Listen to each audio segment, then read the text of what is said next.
ആ കൊട്ടെത്തി ബാക്കോട്ട് വെച്ചാൽ നമ്മളോട് കയറി പോകും.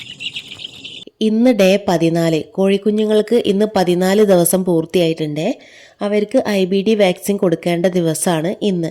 7ാമത്തെ ദിവസം ഞാൻ ഫസ്റ്റ് വാക്സിനായ ലെസോട്ട കൊടുക്കുന്ന വീഡിയോ ഇതിനു മുൻപ് ചെയ്തിട്ടുണ്ട് കേട്ടോ. അപ്പോൾ കാണാത്ത ആളുകളൊക്കെ ഉണ്ടെങ്കിൽ ഒന്ന് പോയി കണ്ടു നോക്കുക. ഫുൾ ഡീറ്റെയിൽ ആയിട്ട് എക്സ്പ്ലെയിൻ ചെയ്തിട്ടുണ്ട്. ലെസോട്ട വാക്സിന് നമ്മൾ എങ്ങനെയാണോ കൊടുക്കുന്നത് ആ ഒരു രീതിയിൽ തന്നെയാണ് IBDയും കൊടുക്കേണ്ടത്. IBD എന്ന് പറയുന്നത് ഒരു വൈറസ് രോഗമാണ്. ഇത് കോഴിക്കുഞ്ഞുങ്ങളുടെ ഇമ്മ്യൂണിറ്റിയെ നശിപ്പിക്കുന്നു. അതായത് കോഴിക്കുഞ്ഞുങ്ങളുടെ പ്രതിരോധ ശേഷി കുറയ്ക്കുന്ന ഒരു അപകടകാരിയായ രോഗമാണ് ഇത്. നമ്മൾ IBD വാക്സിൻ കൊടുക്കുന്നത് വഴി കോഴിക്കുഞ്ഞുങ്ങൾക്ക് പ്രതിരോധശേഷി കൂടുകയും ചെയ്യും, അവർ ശക്തരാവുകയും ചെയ്യും. കുഞ്ഞുങ്ങളുടെ ഇമ്മ്യൂണിറ്റി പ്രൊട്ടക്റ്റ് ചെയ്യാനും വലിയ രോഗങ്ങൾ വരാതിരിക്കാനും വളർച്ച അതായത് ഗ്രോത്ത് നല്ലതാവാനും മരണം കുറയ്ക്കാനും ഇതുവഴി സാധിക്കും കേട്ടോ. അതുപോലെ IBD വാക്സിൻ കൊടുത്തിട്ടില്ലെങ്കിൽ ഒരുപാട് പ്രശ്നങ്ങളുണ്ട്. കുഞ്ഞുങ്ങൾക്ക് ഇമ്മ്യൂണിറ്റി വളരെ കുറയും. ചെറിയ ചെറിയ രോഗങ്ങളൊക്കെ പെട്ടെന്ന് വരും. വളർച്ച നന്നായിട്ട് മുരടിക്കും. പെട്ടെന്ന് തന്നെ ചത്തും പോകും. ഒരു കോഴിക്ക് അസുഖം വന്നാൽ മറ്റുള്ളവയ്ക്കെല്ലാം പെട്ടെന്ന് പകരും. അതുവഴി വലിയൊരു നഷ്ടം തന്നെ സംഭവിക്കാം. ഈ ഒരു വാക്സിൻ കോഴികൾക്ക് കൊടുത്താൽ അവർക്ക് അസുഖങ്ങളൊന്നും വരില്ല എന്നല്ല കേട്ടോ ഞാൻ പറഞ്ഞത്. അവർക്ക് അസുഖങ്ങളും ബുദ്ധിമുട്ടുകളൊക്കെ വരും. കാലാവസ്ഥയൊക്കെ മാറുന്നതിനനുസരിച്ച് പല സാഹചര്യങ്ങൾക്കനുസരിച്ച് പല മാറ്റങ്ങളും വരും. പക്ഷേ ഒരു പരിധി വരെ നമുക്കതിനെല്ലാം പ്രതിരോധിക്കാം ഈ ഒരു വാക്സിൻ കൊടുത്താൽ. ചെറിയ ചെറിയ അസുഖങ്ങളൊക്കെ വന്നാൽ മരുന്ന് കൊടുത്താൽ നമുക്കതെല്ലാം പെട്ടെന്ന് മാറ്റിയെടുക്കാൻ സാധിക്കും. പക്ഷേ ഈ ഒരു വാക്സിൻ കൊടുത്തിട്ടില്ലെങ്കിൽ കോഴികൾക്ക് അസുഖങ്ങൾ വന്നാൽ അത് പെട്ടെന്ന് സ്പ്രെഡ് ആവാനും നമ്മൾ ചില സമയങ്ങളിലൊക്കെ മരുന്ന് കൊടുത്താലും അതൊന്നും ഒരു പക്ഷേ പ്രയോജനം ചെയ്തെന്ന് വരില്ല. കോഴികൾ ചത്തു പോകാനുള്ള സാധ്യത വളരെ കൂടുതലാണ്. പ്രത്യേകിച്ച് വലിയ വലിയ ഫാമൊക്കെ നടത്തുന്ന ആളുകളാണെങ്കിൽ ഒരു കോഴിക്ക് അസുഖങ്ങൾ വന്നാൽ അത് മറ്റ് കോഴികൾക്കൊക്കെ പകർന്നാൽ പിന്നീട് കൂട്ടത്തോടെ ചത്തുപോകാനും ആ ഒരു ഫാം വരെ അടച്ചു പൂട്ടേണ്ട അവസ്ഥയൊക്കെ വരാറുണ്ട് കേട്ടോ. അപ്പം നിർബന്ധമായിട്ടും നിങ്ങൾ കോഴികൾക്ക് വാക്സിനും മറ്റു കാര്യങ്ങളൊക്കെ കൊടുക്കാൻ ശ്രദ്ധിക്കുക. ഞാൻ 7ാമത്തെ ദിവസം ലെസോട്ട, 14ാമത്തെ ദിവസം IBD, വീണ്ടും 21ാമത്തെ ദിവസം ലെസോട്ട, 28-ന് IBD. ഈ ഒരു രീതിയിലാണ് ഞാൻ എൻ്റെ കോഴിക്കുഞ്ഞുങ്ങൾക്ക് വാക്സിൻ കൊടുക്കുന്നത്. ഇത് കൂടാതെ 45 ദിവസം കഴിഞ്ഞാൽ അവർക്ക് വിര ഇളക്കാറുണ്ട്. പക്ഷേ 45 ദിവസം കഴിഞ്ഞിട്ട് വിര ഇളക്കുന്നതിന് മുന്നേ അവർക്ക് അത്യാവശ്യം വെയിറ്റ് വെക്കണം കേട്ടോ. വെയിറ്റ് കുറവാണ്, വിര ഇളക്കാനായിട്ടില്ലെങ്കിൽ ഒരാഴ്ചയും കൂടി വെയിറ്റ് ചെയ്യുക. അതിനുശേഷം വിര ഇളക്കുക. അതിനുശേഷം അവർക്ക് ചിറകിനടിയിൽ R2B ഇഞ്ചക്ഷനും കൂടി കൊടുക്കുക കേട്ടോ. ഇത്രയും കാര്യങ്ങളാണ് ഞാൻ എൻ്റെ കോഴിക്കുഞ്ഞുങ്ങൾക്ക് വേണ്ടി ചെയ്യാറ്. അപ്പോൾ ഒരു പരിധി വരെ നമുക്ക് അസുഖങ്ങളെ ചെറുത്ത് നിൽക്കാൻ സാധിക്കും. പിന്നെ മരുന്ന് ഈ ഒരു മെഡിസിന് 4 മെഡിസിനും കൂടി ഞാൻ 190 രൂപയ്ക്കാണ് ഈ ഒരു IBDയും ലെസോട്ടയും ഞാൻ വാങ്ങിയത്. അപ്പോൾ നിങ്ങളൊരു 190 രൂപ നിങ്ങളുടെ കയ്യിൽ മുടക്കാനുണ്ടെങ്കിൽ നിങ്ങൾ മരുന്നൊക്കെ വാങ്ങിയിട്ട് കോഴികൾക്ക് കൊടുക്കുക. ഇനിയിപ്പോൾ വീട്ടിൽ നിങ്ങൾ 5-10 കോഴീനെയാണ് വളർത്തുന്നത്, അങ്ങനെയുള്ള ആളുകൾക്ക് ഈ ഒരു 190 രൂപ കൊടുത്ത് മരുന്ന് വാങ്ങേണ്ട ആവശ്യമില്ല. നിങ്ങൾ തൊട്ടടുത്തുള്ള മൃഗാശുപത്രിയിൽ ജസ്റ്റ് ഒന്ന് പോയി അന്വേഷിച്ച് നോക്കുക. അവർ ആഴ്ചയിൽ ഏതെങ്കിലും ഒരു ദിവസം ഇതുപോലെ മെഡിസിൻ കൊടുക്കുന്ന ഡേ ഉണ്ടാവും. അപ്പോൾ ആ ഒരു ദിവസം നിങ്ങൾ കോഴീനെയും കൊണ്ട് അവിടെ ചെന്നാൽ അവർ നിങ്ങൾക്ക് എല്ലാ വാക്സിനുകളും ചെയ്തു തരുന്നതാണ്. ലെസോട്ട അതുപോലെ IBD രണ്ടും സെയിം ആണ്. രണ്ടും ഒരേ മെത്തേഡിൽ തന്നെയാണ് കൊടുക്കേണ്ടത്. സെയിം ഒരുപോലെ തന്നെയാണ് എല്ലാ കാര്യങ്ങളും. വാക്സിൻ്റെ പേരിന് മാത്രമേ മാറ്റുള്ളൂ. അപ്പോൾ ലെസോട്ട എങ്ങനെയാണോ കൊടുത്തത് സെയിം അതുപോലെ ആ ഒരു വാട്ടറുമായിട്ട് മിക്സ് ചെയ്തിട്ട് വേണം നമ്മൾ കോഴിക്കുഞ്ഞുങ്ങൾക്ക് കൊടുക്കാനായിട്ട്. ഈ വാക്സിൻ കൊടുക്കുന്ന സമയത്ത് നമ്മൾ കുറച്ച് കാര്യങ്ങളൊക്കെ ശ്രദ്ധിക്കാനുണ്ട്. അതിലൊന്നാമത്തെ കാര്യം, വാക്സിൻ വാങ്ങിക്കൊണ്ട് വന്നാൽ അത് ഫ്രിഡ്ജിൽ സ്റ്റോർ ചെയ്യുക. രണ്ടാമത്തെ കാര്യം, എപ്പോഴാണോ നമ്മൾ ഈ ഒരു വാക്സിൻ കോഴിക്കുഞ്ഞുങ്ങൾക്ക് കൊടുക്കാൻ ഉദ്ദേശിക്കുന്നത് ആ ഒരു സമയത്ത് മാത്രമേ എടുത്തിട്ട് കൊടുക്കാൻ പാടുള്ളൂ. അല്ലാതെ നിങ്ങൾ വാക്സിൻ മിക്സ് ചെയ്തിട്ട് ഫ്രിഡ്ജിൽ ഒരിക്കലും വെക്കാൻ പാടില്ല. അതുപോലെ മിക്സ് ചെയ്ത് കോഴിക്കുഞ്ഞുങ്ങൾക്ക് കൊടുത്തിട്ട് അഥവാ ബാലൻസ് ഉണ്ടെങ്കിൽ ആ ഒരു ബാലൻസ് ഫ്രിഡ്ജിൽ വെച്ചിട്ട് ഉപയോഗിക്കാൻ പാടില്ല. ഞാൻ സാധാരണയായിട്ട് കോഴിക്കുഞ്ഞുങ്ങൾക്ക് വാക്സിൻ കൊടുക്കുന്ന ആ ഒരു സമയത്ത് തന്നെ മരുന്ന് മിക്സ് ചെയ്തിട്ട് കൂട്ടിൽ പോയിട്ട് കോഴിക്കുഞ്ഞുങ്ങൾക്ക് ആ ഒരു ട്രേയിലേക്ക് എടുത്തിടുമ്പം തന്നെ കൊടുക്കാറുണ്ട്. പക്ഷേ ഇത് വീഡിയോ എടുക്കാനുള്ളത് കൊണ്ട് ഞാനിതാ കോഴിക്കുഞ്ഞുങ്ങളൊക്കെ എടുത്ത് ഇപ്പുറത്തെ സൈഡിൽ കൊണ്ട് വെച്ചതിന് ശേഷമാണ് ഈ ഒരു മരുന്ന് മിക്സ് ചെയ്യുന്നത് കേട്ടോ. ഈ ഒരു മരുന്ന് നമുക്ക് 3 രീതികളിൽ കൊടുക്കാം. ഒന്ന് സ്പ്രേ മെത്തേഡാണ്. അത് പക്ഷേ നമ്മുടെ ഫാമുകളിലൊന്നും ചെയ്യാറില്ല, വലിയ വലിയ ഫാമുകളിലാണ് അങ്ങനത്തെ കാര്യങ്ങളൊക്കെ ചെയ്യാറ്. രണ്ടാമത്തെ കാര്യം എന്ന് പറയുന്നത് വെള്ളത്തിലൂടെ കൊടുക്കാം. അതായത് ഒരു വെള്ളത്തിൽ മിക്സ് ചെയ്തിട്ട് അവരുടെ കുടിവെള്ളം ഉണ്ടല്ലോ അതിൽ മിക്സ് ചെയ്തിട്ട് കൊടുക്കാം. പക്ഷേ അതും നമ്മൾ നന്നായിട്ട് ശ്രദ്ധിക്കണം. കാരണം ക്ലോറിനൊന്നും കലർന്ന വെള്ളത്തിൽ കൊടുക്കാൻ പാടില്ല. അങ്ങനെ കൊടുത്താൽ കോഴികൾക്ക് ബുദ്ധിമുട്ടുകളും കാര്യങ്ങളൊക്കെ വരാനുള്ള സാധ്യതയുണ്ട്. അപ്പോൾ ക്ലോറിൻ ഇല്ലാത്ത വെള്ളം വേണം നമ്മളതിന് വേണ്ടിയിട്ട് ഉപയോഗിക്കാൻ.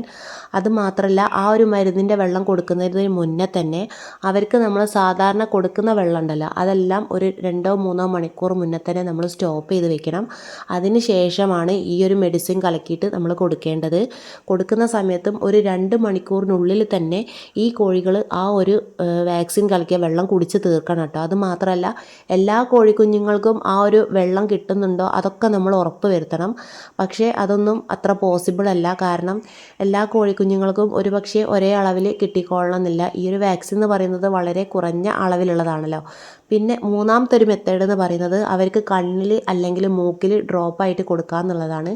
അപ്പോൾ ഞാനിവിടെ മൂന്നാമത്തെ മെത്തേഡാണ് ഉപയോഗിക്കാറ്. കണ്ണിലും മൂക്കിലുമാണ് ഞാൻ കൊടുക്കാറ് സാധാരണയായിട്ട്.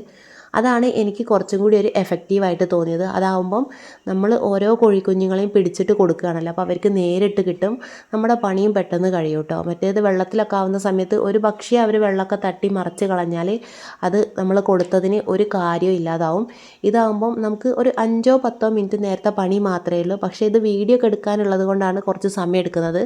ഞാൻ കോഴികളെ വളർത്തുന്ന സമയത്തെ ഞാനങ്ങനെ വാക്സിനോ കാര്യങ്ങളൊന്നും കൊടുക്കാറില്ലായിരുന്നു. അത് എന്താണെന്ന് വെച്ചാൽ എനിക്ക് അറിയത്തില്ലായിരുന്നു എന്താണ് കൊടുക്കേണ്ടതെന്നുള്ളത്. പക്ഷേ എൻ്റെ കോഴികൾക്ക് അസുഖങ്ങളൊക്കെ വരാൻ തുടങ്ങി. അങ്ങനെ കുറേ കോഴികളൊക്കെ ചത്തുപോയി. അപ്പോഴാണ് ഞാൻ ഈ വാക്സിനെ കുറിച്ചും അതുപോലെ അവർക്ക് കൊടുക്കേണ്ട മെഡിസിൻസിനെ കുറിച്ചൊക്കെ ഇങ്ങനെ അന്വേഷിക്കാൻ തുടങ്ങിയത്. ഒരു പ്രാവശ്യം ഞാൻ എൻ്റെ വീടിൻ്റെ അടുത്തുള്ള മൃഗാശുപത്രിയിലൊക്കെ പോയിട്ട് R2B ഇഞ്ചക്ഷനൊക്കെ ഇവർക്ക് കൊടുത്തു. അങ്ങനെ രണ്ടാമത്തെ പ്രാവശ്യം ഞാൻ അവിടെ ചെന്നപ്പോൾ അവർ പറഞ്ഞു അവിടെ ഇഞ്ചക്ഷൻ ഇല്ല എന്നുള്ളത്. മൃഗാശുപത്രി ആണെങ്കിലും പല സമയങ്ങളിലും നമുക്കവിടെ പോയാലും മെഡിസിനോ കാര്യങ്ങളോ ഒന്നും തന്നെ കിട്ടാറില്ല. അതുകൊണ്ട് ഇവർക്ക് കൊടുക്കേണ്ട മെഡിസിനും മറ്റു കാര്യങ്ങളൊക്കെ നമ്മൾ അറിഞ്ഞിരിക്കേണ്ടത് അത്യാവശ്യം തന്നെയാണ്. അങ്ങനെ ഫോണിലൊക്കെ നോക്കി കുറേ മെഡിസിനും കാര്യങ്ങളൊക്കെ ഞാൻ പഠിച്ചു. പിന്നെ ബിന്ദു ചേച്ചീനോട് ചോദിച്ചു. അതുപോലെ മെഡിക്കൽ ഷോപ്പിൽ പോയ സമയത്ത് അവരോട് ചോദിച്ചാൽ അറിയാലോ. അപ്പോൾ അവരും കുറേ കാര്യങ്ങളൊക്കെ പറഞ്ഞു തന്നു. അങ്ങനെയാണ് ഞാൻ ഈ ഒരു വാക്സിനും കാര്യങ്ങളൊക്കെ എൻ്റെ കോഴികൾക്ക് കൊടുക്കാൻ തുടങ്ങിയത്. അതിനുശേഷം ഞാൻ പിന്നീട് ഇങ്ങോട്ട് എല്ലാ പ്രാവശ്യവും ഇവർക്ക് എല്ലാ വാക്സിനും കാര്യങ്ങളൊക്കെ കൊടുത്തിട്ടാണ് കസ്റ്റമേഴ്സിന് കൊടുക്കുക. അപ്പം അത്രയും കാര്യങ്ങൾ ശ്രദ്ധിച്ചിട്ടാണ് ഓരോ കോഴീനെയും വളർത്തിക്കൊണ്ട് വരുന്നത്. പിന്നെയെന്ന് പറഞ്ഞാൽ ഈ ഒരു വാക്സിൻ കൊടുത്ത സമയത്ത് എനിക്ക് തന്നെ ഒരുപാട് മാറ്റങ്ങൾ വന്നിട്ടുണ്ട്. കാരണം അസുഖങ്ങളൊക്കെ ഒരുപാട് കുറഞ്ഞു. അങ്ങനെ വലിയ രീതിയിലുള്ള അസുഖങ്ങളൊന്നും വരാറില്ല. അസുഖങ്ങൾ വരാറില്ല എന്നല്ല, വരും ചെറിയ രീതിയിലൊക്കെ കേട്ടോ. പക്ഷെ എന്നാലും അതൊക്കെ നമുക്ക് മരുന്ന് കൊടുത്തിട്ട് മാറ്റിയെടുക്കാൻ പറ്റുന്നതേ ഉള്ളൂ. പക്ഷേ വാക്സിന് നിങ്ങളൊരു 10-200 കോഴീനെയൊക്കെ വളർത്തുന്ന ആളുകളാണെങ്കിൽ നിങ്ങൾ നിർബന്ധമായിട്ടും വാക്സിൻ കൊടുക്കുക. കാരണം വാക്സിൻ അങ്ങനെ ഒരുപാട് പൈസയൊന്നുമില്ല കേട്ടോ. നമ്മൾ 2 പ്രാവശ്യം വീട്ടിലേക്ക് കറി വെക്കാൻ മീൻ വാങ്ങുന്ന ആ ഒരു പൈസ മാത്രമേ ഉള്ളൂ, 190 രൂപ. അതൊക്കെ ഇപ്പം എന്താല്ലേ, നമ്മൾ എന്തൊക്കെ സാധനങ്ങൾ വാങ്ങുന്നുണ്ട്. അപ്പം അതിൽ നിന്ന് ചെറിയൊരു ചില്ലറ മാറ്റി വെച്ചാൽ നമുക്ക് ഇവർക്ക് വേണ്ട സാധനങ്ങളൊക്കെ വാങ്ങിക്കൊടുക്കാൻ പറ്റും. അപ്പോൾ നിങ്ങൾ നല്ല രീതിയിൽ കോഴീനെയൊക്കെ വളർത്തിയിട്ട് ഒരു വരുമാനം നിങ്ങൾ ആഗ്രഹിക്കുന്നുണ്ടെങ്കിൽ ഞാൻ ഈ പറഞ്ഞ രീതിയിലൊക്കെ നിങ്ങളൊന്ന് ഫോളോ ചെയ്യട്ടോ. കോഴിക്കുഞ്ഞുങ്ങൾ വിരിഞ്ഞിട്ട് ഇതുപോലെ വാക്സിനും കാര്യങ്ങളും ഇഞ്ചക്ഷനൊക്കെ കൊടുത്താൽ നിങ്ങൾക്ക് അവരെ നല്ല രീതിയിൽ അസുഖങ്ങളൊന്നുമില്ലാതെ വളർത്തിയെടുക്കാൻ സാധിക്കും. അതുമാത്രമല്ല, ഇത്രയും കാര്യങ്ങളൊക്കെ ചെയ്തിട്ട് കസ്റ്റമേഴ്സിന് നമ്മൾ കോഴികളെ കൊടുക്കുന്ന സമയത്ത് അവർക്കും സന്തോഷമാവും. കാരണം പിന്നീട് അവരും ഈ കാര്യങ്ങളൊന്നും ചെയ്യണ്ടല്ലോ. അതുപോലെ ഇവിടുന്ന് ഡേ ഓൾഡ് കുഞ്ഞുങ്ങളൊക്കെ വാങ്ങിക്കൊണ്ടുവന്ന ആളുകളാണെങ്കിൽ അവർക്കും ഞാൻ പറഞ്ഞു കൊടുക്കാറുണ്ട് കേട്ടോ. അങ്ങനെ ഒരുപാട് ആളുകൾ വിളിച്ച് ചോദിക്കാറുണ്ട്, ചേച്ചി കോഴിക്ക് എന്ത് മരുന്നാണ് കൊടുക്കേണ്ടതെന്നുള്ളത്. പക്ഷേ ഞാൻ പറഞ്ഞല്ലോ, എനിക്കങ്ങനെ കൂടുതലൊന്നും അറിയില്ല. എന്നാലും എനിക്ക് അറിയുന്ന കാര്യങ്ങളൊക്കെ ഞാൻ പറഞ്ഞു കൊടുക്കാറുണ്ട്. പക്ഷേ ചില ആളുകളൊന്നും നമുക്ക് പറഞ്ഞു തരില്ല. അങ്ങനെയും എനിക്ക് അനുഭവങ്ങളുണ്ട് കേട്ടോ. അപ്പോൾ കോഴിക്ക് വയ്യായ്കയൊക്കെ വന്നിട്ട് നിങ്ങൾ എന്ത് മരുന്നാണ് കൊടുക്കുന്നതെന്ന് ചോദിച്ചിട്ട് എന്താ പറയുക, അവർ പറഞ്ഞു തരാത്ത സാഹചര്യങ്ങളൊക്കെ എനിക്ക് ഒരുപാട് വന്നിട്ടുണ്ട്. അപ്പം എൻ്റെ ഒരു അഭിപ്രായത്തിൽ നമുക്കറിയുന്ന കാര്യങ്ങൾ നമ്മൾ മറ്റുള്ളവരോട് ഷെയർ ചെയ്യുക. ഒരു പക്ഷേ നമ്മുടെ അറിവ് അവർക്ക് ഉപകാരപ്പെട്ടാലോ. അങ്ങനെ കോഴിക്കുഞ്ഞുങ്ങൾക്ക് വാക്സിനും കാര്യങ്ങളൊക്കെ കൊടുത്തു കഴിഞ്ഞിട്ടുണ്ട്. ഇനി അവരുടെ കൂടെ ഒന്ന് ക്ലീൻ ചെയ്യണം. കൂട്ടിൽ വിരിച്ച പേപ്പറൊക്കെ എടുത്ത് മാറ്റിയിട്ട് പുതിയ പേപ്പറും കാര്യങ്ങളൊക്കെ വിരിച്ച് കൊടുക്കുന്നുണ്ട്. പിന്നെ ഒരു കാര്യം കൂടി പറയാൻ വിട്ടുപോയി, ഞാൻ രാത്രിയാണ് എൻ്റെ കോഴികൾക്ക് വാക്സിൻ കൊടുക്കാറ്. അവർക്ക് വാക്സിൻ കൊടുക്കാൻ ബെസ്റ്റ് ടൈം എന്ന് പറയുന്നത് അതിരാവിലെയാണ്. പക്ഷേ എനിക്കത് രാവിലെ അവർക്ക് മരുന്ന് കൊടുക്കാൻ പറ്റില്ല, കാരണം അടുക്കളയിൽ പണിയുണ്ടല്ലോ. അപ്പം ഞാൻ കൂടുതലായിട്ടും അവർക്ക് രാത്രി തന്നെയാണ് കൊടുക്കാറ്. നിങ്ങൾക്ക് രാവിലെ കൊടുക്കാൻ കഴിയുന്ന ആളുകളാണെങ്കിൽ നിങ്ങൾ രാവിലെ തന്നെ കൊടുക്കാൻ ശ്രദ്ധിക്കുക. പിന്നെ ഉച്ചയ്ക്കൊന്നും ഞാൻ കൊടുക്കാറില്ല കേട്ടോ. അതുമാത്രമല്ല, ഒരു പക്ഷേ ചില കോഴികൾക്കൊക്കെ നമ്മൾ വാക്സിൻ കൊടുത്തു കഴിഞ്ഞാൽ ചെറുതായിട്ട് സ്ട്രെസ്സും കാര്യങ്ങളൊക്കെ ഉണ്ടാവാൻ സാധ്യതയുണ്ട്. അപ്പം വാക്സിനൊക്കെ കൊടുത്തു കഴിഞ്ഞാൽ നിങ്ങൾ കുറച്ച് നേരം കോഴികളെയൊക്കെ ഒന്ന് ശ്രദ്ധിക്കണം കേട്ടോ. അതുപോലെ കോഴികൾക്ക് നന്നായിട്ട് വെള്ളം കിട്ടുന്നുണ്ടോ എന്നൊക്കെ ഒന്ന് ശ്രദ്ധിക്കുക. വേനലാണ്, നന്നായിട്ട് വെള്ളം കൊടുക്കുക. അതുപോലെ സപ്ലിമെൻറ്റ്സ് ഒക്കെ ആഴ്ചയിൽ 2 ദിവസം കൊടുക്കുന്ന ആളുകൾ കൊടുക്കുക. ഞാനിപ്പം ഇവർക്ക് ഗ്രോവി പ്ലസ് 3 പ്രാവശ്യം കൊടുത്തിട്ടുണ്ട്. ഇനിയിപ്പം വാക്സിന് ഇന്ന് കൊടുത്തു, നാളെ കുറച്ച് ഗ്രോവി പ്ലസ് മിക്സ് ചെയ്തിട്ട് വെള്ളം കൊടുക്കണം. അതുപോലെ തീറ്റയുടെ കാര്യവും നന്നായിട്ട് ശ്രദ്ധിക്കുക. ഞാനിപ്പം ഇവർക്ക് സ്റ്റാർട്ടറാണ് കൊടുക്കുന്നത്. നിങ്ങളെപ്പോഴും സ്റ്റാർട്ടർ വാങ്ങുന്ന സമയത്ത് അത്യാവശ്യം തിരക്കുള്ള കടയിൽ നിന്ന് തന്നെ നിങ്ങൾ സ്റ്റാർട്ടർ വാങ്ങാൻ ശ്രദ്ധിക്കുക. പൂപ്പലോ മറ്റു കാര്യങ്ങളോ എന്നുള്ള തീറ്റകൾ കൊടുക്കാതിരിക്കുക. ഞാൻ കോഴിയുടെ വീഡിയോ ഇട്ടപ്പം ഒരുപാട് ആളുകൾ എനിക്ക് കമൻറ്റ് ചെയ്തിട്ടുണ്ട്, ചേച്ചി ഞങ്ങൾ കോഴീനെ വളർത്താൻ ഇഷ്ടപ്പെടുന്നുണ്ട്, ആഗ്രഹമുണ്ട് എന്നൊക്കെ ഉള്ളത്. ഇനി ഈ വീഡിയോ കണ്ടിട്ട് അയ്യോ കോഴീനെ വളർത്താൻ ഇത്രയും ബുദ്ധിമുട്ടുണ്ടോ, എന്തൊരു കഷ്ടപ്പാടാണ്, അങ്ങനെയൊന്നും ചിന്തിക്കരുത് കേട്ടോ. നമ്മളിപ്പോൾ വീട്ടിൽ പൂച്ചേനെ വളർത്തുകയാണെങ്കിലും പട്ടീനെ വളർത്തുകയാണെങ്കിലും അല്ലെങ്കിൽ പശുവിനെ വളർത്തുകയാണെങ്കിലും അവർക്കൊക്കെ നമ്മൾ കുത്തിവെപ്പും അതുപോലെ മറ്റു കാര്യങ്ങളും എല്ലാം ചെയ്യുന്നില്ലേ, അത്ര തന്നെ ഈ ഒരു കാര്യത്തിലുള്ളൂ. അപ്പം ഇതിപ്പോൾ ഞാൻ വീഡിയോ എടുക്കാനുള്ളത് കൊണ്ടാണ് എനിക്ക് ഇത്രയും ടൈം വന്നത് അവർക്ക് വാക്സിൻ കൊടുക്കാനായിട്ട്. സാധാരണ ഞാൻ ഒരു 5-10 മിനിറ്റ് കൊണ്ട് അവർക്ക് വാക്സിൻ കൊടുത്ത് തീർക്കുന്നതാണ്. ഒരു പണിയില്ല, കൂട്ടുപോവുക, നേരെ കോഴിക്കുഞ്ഞുങ്ങളെ പിടിക്കുക, വാക്സിൻ കൊടുക്കുക, ആ ഒരു ബോക്സിലേക്ക് ഇടുക, കൂട് ക്ലീൻ ചെയ്യുക, തിരിച്ച് കൂട്ടിലേക്ക് ഇടുക, അത്രയേ ഉള്ളൂ. പക്ഷേ ഇതിപ്പം എനിക്ക് വീഡിയോ എടുക്കാനുള്ളത് കൊണ്ടാണ് അവരെ ഞാൻ ഇതുപോലെ ബോക്സിലൊക്കെ ആക്കി പുറത്തേക്ക് കൊണ്ടുവരുന്നത്. അപ്പം നിങ്ങൾ അതൊന്നും വിചാരിച്ചിട്ട് ബുദ്ധിമുട്ടും കാര്യങ്ങളൊന്നും വിചാരിച്ചിട്ട് കോഴീനെ വളർത്താതിരിക്കരുത്. ഞാൻ പറഞ്ഞല്ലോ, ആഗ്രഹമുള്ള ആളുകൾ ഒരു 5-10 കോഴികളെ വളർത്തി നോക്കുക. ഇതുപോലെ 5-10 കോഴീനെ വളർത്തുന്ന ആളുകളാണെങ്കിൽ നിങ്ങൾ തൊട്ടടുത്തുള്ള മൃഗാശുപത്രിയിൽ ജസ്റ്റ് ഒന്ന് പോയി ചോദിച്ച് നോക്കുക. അവിടെ മെഡിസിനും കാര്യങ്ങളും എല്ലാ സൗകര്യങ്ങളും ഉണ്ട് കേട്ടോ. പക്ഷേ എൻ്റെ വീടിൻ്റെ അടുത്തുള്ള മൃഗാശുപത്രിയിലൊന്നും അങ്ങനെ കാര്യപ്പെട്ട മരുന്നോ കാര്യങ്ങളോ ഒന്നുമില്ല. അതുകൊണ്ട് ഞാൻ അവിടെ പോകാറില്ല. പക്ഷേ എല്ലാ സ്ഥലങ്ങളിലും അങ്ങനെ ആയിക്കൊള്ളുന്നില്ലല്ലോ. നല്ല നല്ല മൃഗാശുപത്രിയുള്ള സ്ഥലങ്ങളുണ്ട്. നിങ്ങൾ ജസ്റ്റ് ഒന്ന് പോയി അന്വേഷിച്ച് നോക്കുക. ഈ പറഞ്ഞതുപോലെ വാക്സിനും കാര്യങ്ങളൊക്കെ കൊടുത്തിട്ട് നിങ്ങൾ കോഴീനെ വളർത്തുക. ഉറപ്പായിട്ട് നിങ്ങൾക്ക് നല്ലൊരു വരുമാനം നേടിയെടുക്കാൻ സാധിക്കും. പക്ഷേ വാക്സിനൊക്കെ കൊടുത്തില്ലെങ്കിൽ എന്താ പ്രശ്നം എന്ന് വെച്ചാൽ അസുഖങ്ങൾ വന്നാൽ നമ്മളെക്കൊണ്ട് ഒരു പക്ഷേ താങ്ങാൻ പറ്റിയെന്ന് വരില്ല. അത് നമുക്ക് വലിയ നഷ്ടങ്ങൾ ഉണ്ടാക്കിയേക്കാം. അതുകൊണ്ട് നന്നായിട്ട് ശ്രദ്ധിച്ച് ചെയ്യുക. ഈ കോഴിക്കുഞ്ഞുങ്ങൾ ഏത് ബ്രീഡാണെന്ന് ഒരുപാട് ആളുകൾ ചോദിച്ചിട്ടുണ്ട്. ഇത് ഗ്രാമശ്രീയാണ്. ഗ്രാമശ്രീ 50 പൂവൻ കുഞ്ഞുങ്ങളാണ് കേട്ടോ. അപ്പം ഇവരെ വാങ്ങുന്ന വീഡിയോ ഞാൻ ചെയ്തിട്ടുണ്ട്, കാണാത്തവരൊക്കെ ഒന്ന് പോയി കണ്ടു നോക്കുക.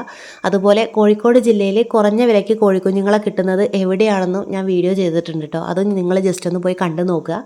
അതുപോലെ വീഡിയോ ലൈക്ക് ചെയ്യാനും ആരും മറക്കരുത്. നിങ്ങളുടെ അഭിപ്രായങ്ങളൊക്കെ ഒന്ന് കമൻറ്റിൽ പറയുക. നിങ്ങളും എന്നെപ്പോലെ കോഴിക്കുഞ്ഞുങ്ങളെ വളർത്തുന്ന ആളുകളാണോ? അവർക്ക് നിങ്ങൾ വാക്സിൻ കൊടുക്കാറുണ്ടോ? ഉണ്ടെങ്കിൽ നിങ്ങളുടെ അനുഭവങ്ങളൊക്കെ ഒന്ന് കമൻറ്റിൽ പറയാം കേട്ടോ. Okay, thank you.